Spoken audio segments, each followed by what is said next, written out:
Assalamualaikum warahmatullahi wabarakatuh. Perkenalkan, nama saya Nur Aprilia dengan NIM D1S12501. Di sini saya dan teman-teman saya membahas tentang ikatan, pengikatan, dan isomerisme yang mempengaruhi aktivitas dan eliminasi berbagai obat. Di sini saya meminta ChatGPT untuk memberikan saya beberapa jurnal mengenai ikatan, pengikatan, dan isomerisme yang mempengaruhi aktivitas dan eliminasi berbagai obat. Di sini ChatGPT memberikan saya beberapa jurnal.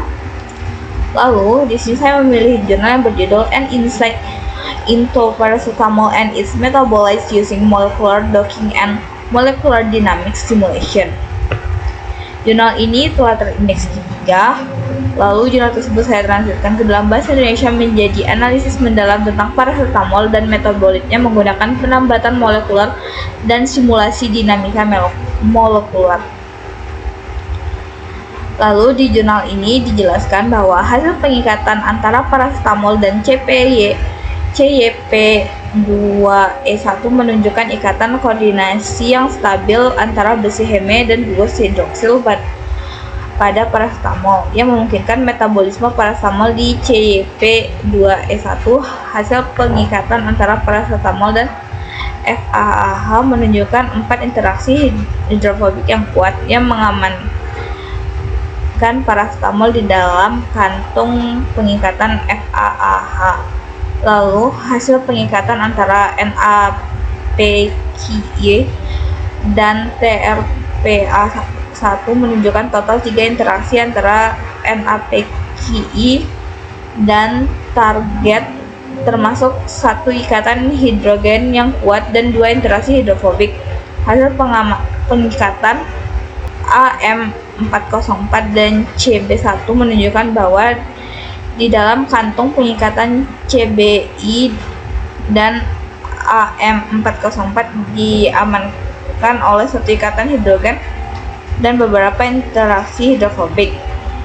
Penelitian dalam jurnal tersebut menggunakan metode molecular docking dan simulasi dinamika molekuler untuk menganalisis bagaimana paracetamol dan metabolit aktifnya berikatan dengan berbagai protein target seperti CYP2E1, FAAH, TRPA1, CB1, dan TRPV1. Hasil docking menunjukkan bahwa pengikatan obat dipengaruhi oleh berbagai jenis interaksi kimia, terutama ikatan hidrogen dan interaksi hidrofobik yang berperan dalam menstabilkan kompleks obat reseptor. Sebagai contoh, pengikatan paracetamol dengan enzim CYP2E1 melibatkan ikatan koordinasi stabil antara glucose hidroksil, paracetamol, dan besi heme yang memungkinkan terjadinya metabolisme obat dan berkontribusi terhadap proses eliminasi. Selain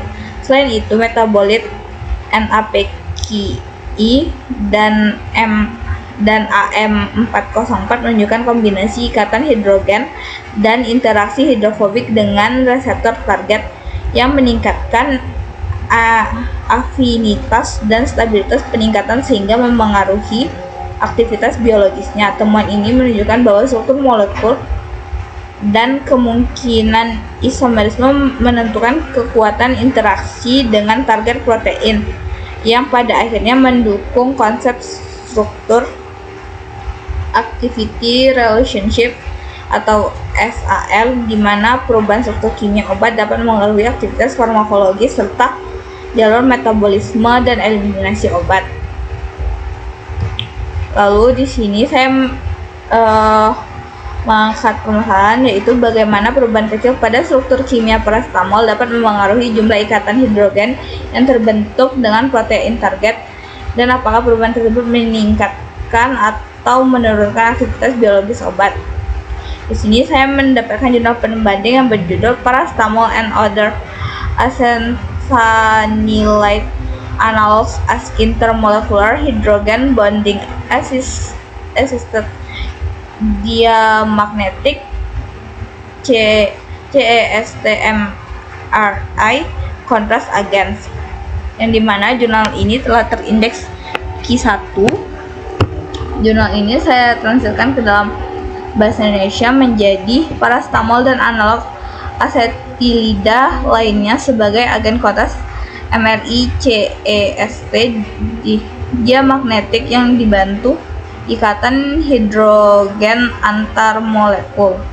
Di jurnal ini dijelaskan bahwa efek sterik dan elektronik yang ditimbulkan oleh berbagai substitusi umumnya memainkan peran penting dalam menentukan pergeseran frekuensi, laju pergerakan, dan efisiensi CEST suatu molekul. Dengan adanya gugus penarik elektron meningkatkan kelabilan dan karenanya keamanan, namun tidak selalu meningkatkan kontras CEST, yang dimana pada poin ini perubahan kecil pada struktur kimia atau substitusi gugus memengaruhi sifat molekul melalui efek sterik dan elektronik. Ketika kita mengganti atau menambahkan gugus pada struktur parastamol, ukuran molekul berubah atau efek sterik distribusi elektron berubah atau efek elektronik. Dampaknya memengaruhi kemampuan membentuk ikatan hidrogen, memengaruhi laju interaksi dengan lingkungan atau target, akhirnya memengaruhi aktivitas. Gugus penarik elektron membuat proton lebih mudah lepas, meningkatkan reaktivitas atau laju pertukaran, tapi tidak selalu meningkatkan aktivitas, yang dimana artinya lebih reaktif tidak sama dengan lebih efektif. Ada kondisi optimal, bukan sekadar maksimum. Lalu pada jurnal ini juga dijelaskan bahwa inter-MHB membantu menurunkan laju pertukaran ke enzim yang menguntungkan.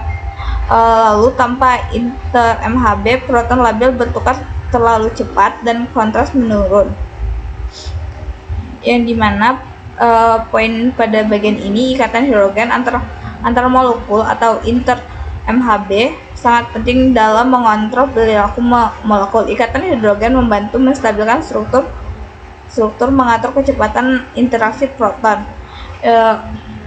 Dua kondisi ini penting. Jika ada ikatan hidrogen atau optimal, pertukaran proton lebih terkontrol, sistem menjadi stabil, aktivitasnya meningkat. Jika tidak ada ikatan hidrogen, pertukaran terlalu cepat, sistemnya tidak stabil, dan aktivitas menurun. Jadi, pada bagaimana perubahan kecil struktur memengaruhi ikatan hidrogen dan aktivitasnya, yaitu perubahan struktur mengubah kemampuan membentuk ikatan hidrogen. Pertama, jika ikatan hidrogen mengontrol stabilitas dan interaksi molekul. Yang kedua, perubahannya bisa meningkatkan aktivitas jika optimal dan menurunkan aktivitas jika terlalu lemah atau terlalu kuat. Perubahan kecil pada struktur kimia parastamol dapat mengubah jumlah kekuatan ikatan hidrogen yang pada akhirnya memengaruhi aktivitas biologis. Namun peningkatan interaksi tidak selalu meningkatkan aktivitas karena sistem membutuhkan kondisi yang seimbang atau optimal. Sekian dari saya, terima kasih.